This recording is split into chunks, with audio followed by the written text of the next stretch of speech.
soyez pas vraiment des gens ignorés. Parce qu'il y a des gens qui servent l'Éternel, mais à Dieu de sa volonté, mais ils servent l'Éternel, mais ils ne connaissent pas là où il va. Alléluia. Souvenez-vous, c'est que les questions qu'ils ont posées au Seigneur Jésus. Dis-nous, faites-nous un signe, le signe de Messie. Qu'est-ce qu'il les a répondu? Il dit, une génération adultère demande un signe. Mais quand il y a un signe dans le ciel, comme l'orage et tout, vous dites que non, aujourd'hui là, le soleil va frapper ou la pluie va tomber. Mais vous connaissez dessiner l'aspect du ciel, mais vous ne pouvez pas connaître le signe du Fils de l'homme. Le Fils de l'homme que vous criez tous les jours que non, il viendra. Mais vous ne connaissez pas son signe. Il dit qu'il ne vous donnera pas aucun. Alléluia.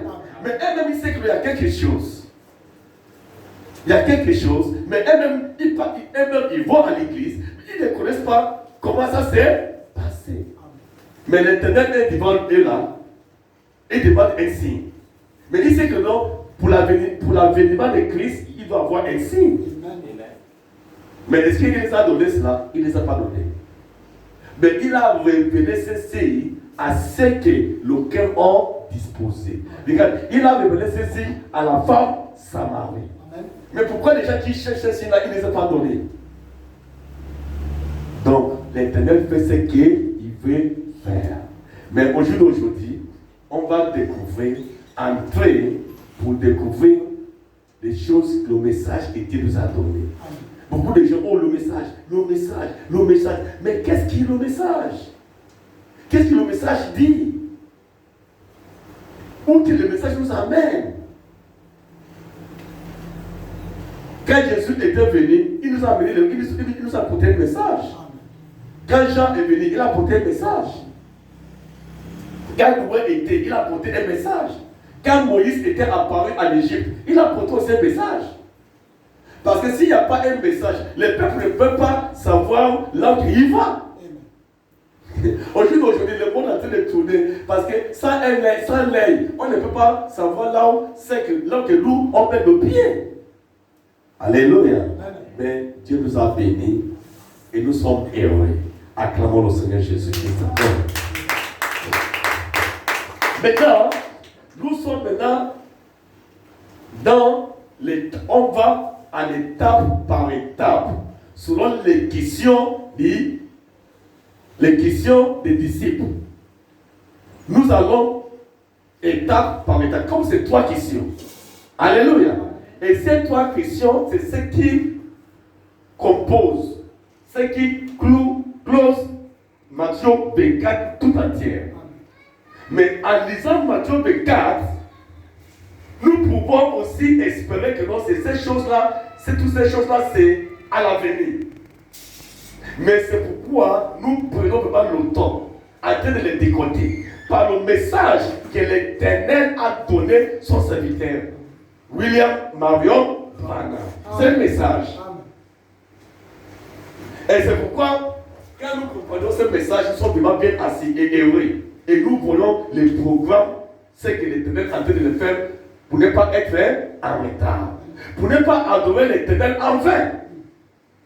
Parce que Dieu a dit, Jésus a dit dans Marc 7 et 7, Marc 7, verset 7, et c'est en vain que le peuple m'adore. Mais comment quelqu'un va quitter à la maison, il va faire tout, il va donner tout ce qu'il a pour l'Éternel, mais c'est en vain. Mais ça c'est quelque chose de grave. Mais tu penses que non, tu es en train d'adorer l'Éternel, mais tu ne sais pas que non, c'est en vain que tu le fais. Donc tout ce que tu fais là, tu n'es pas vraiment un profit venant de l'Éternel. Et l'Éternel voit ça là comme une abomination. Mais pour toi, mais tu as il dit, c'est en vain qu'on m'adore. Et ces gens-là mettent le commandement des hommes. Amen. Pourquoi? Parce qu'ils ne peuvent pas écouter le message venu de l'Éternel par le Seigneur Jésus. Et c'est ces choses-là que nous voulons maintenant voir de près. Et cette question, il est en 3 étapes. Nous avons achevé la première étape, n'est-ce pas? Et nous sommes maintenant dans la deuxième étape. Parce que c'est la première étape, parce que c'est successif. Cette question est successive. Dis-nous quand le temple sera pierre sur pierre. Et dis-nous le signe de la fin du monde et ton retour. 3 questions. Vous voyez, mais cette question, la première question, apporte toujours les âges de l'Église. Parce que c'est la première question là. Alléluia.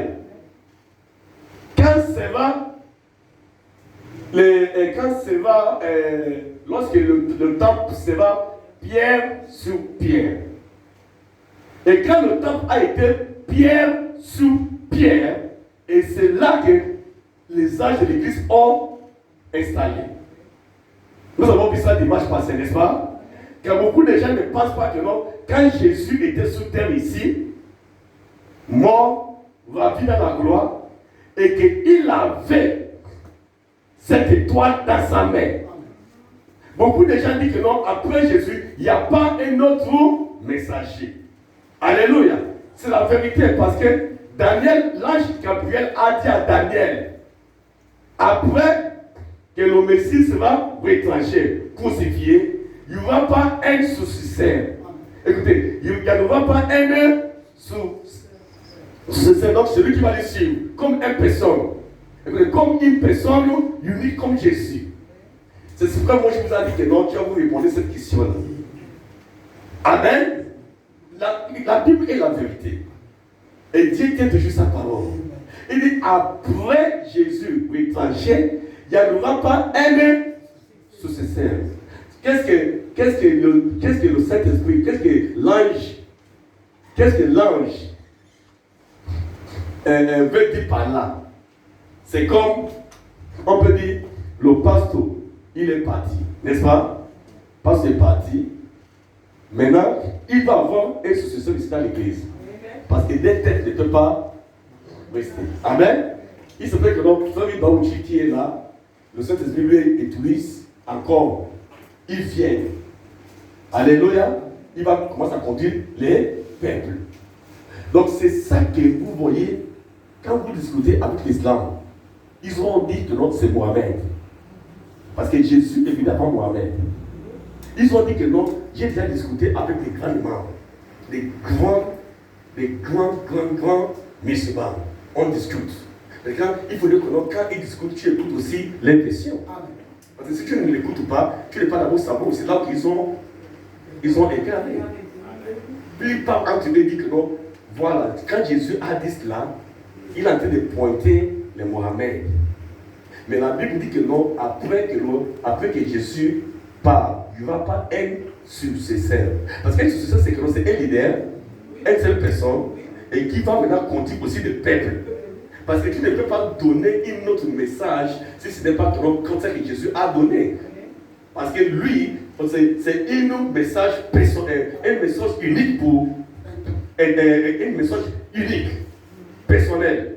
Maintenant, quand le Saint-Esprit est venu, écoutez, voilà, quand Jésus a envoyé le Saint-Esprit, ce n'est plus maintenant un message unique. Est-ce que vous me saisissez? Quand Jésus est venu envoyer le Saint-Esprit, Pierre n'est pas remplacer Jésus pour conduire tout le monde, pour donner l'ordre, et tout le monde obéit. Est-ce que vous me saisissez? Maintenant, qu'est-ce qui se passe? Le Saint-Esprit est venu, il a descendu. Le corps est déjà lavé. Le corps de Jésus est déjà jugé. Le corps de Jésus, c'est ton corps et c'est mon corps. Amen. Alléluia.